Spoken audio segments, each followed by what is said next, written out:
അനാവശ്യമായി ഉണ്ടാകുന്ന സംശയരോഗത്തിന്റെ പേരിൽ ടോർച്ചർ ചെയ്യുന്ന ഭാര്യമാരുണ്ട്.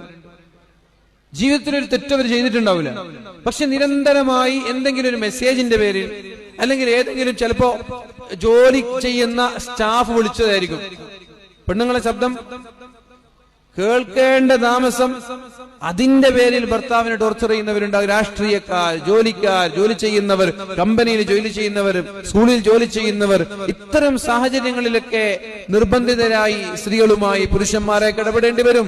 പക്ഷെ ആ ഇടപെടൊക്കെ വിത്ത് റെസ്പെക്റ്റ് ആണ്. ടീച്ചേഴ്സ് തമ്മിൽ, അധ്യാപകന്മാർ തമ്മിൽ, സ്റ്റാഫിലുള്ള കമ്പനിയിലുള്ള സ്റ്റാഫുകൾ തമ്മിൽ ഒരു റെസ്പെക്റ്റോട് കൂടിയുള്ള ഇടപെടലാണ്. ബിസിനസിന്റെ ആവശ്യമാണ്, ജോലിയുടെ ആവശ്യമാണ്. ഇതിനൊക്കെ സംശയരോഗത്തോടു കൂടി കണ്ട് ഭർത്താവിനെ ടോർച്ചർ ചെയ്യാൻ തുടങ്ങിയാൽ ആ വീട് നരകമായി മാറും. അപ്പൊ ഇങ്ങനൊരു ഇഷ്യൂ നീ കേൾക്കുകയോ അറിയുകയോ ചെയ്താൽ എന്താ ചെയ്യേണ്ടത്?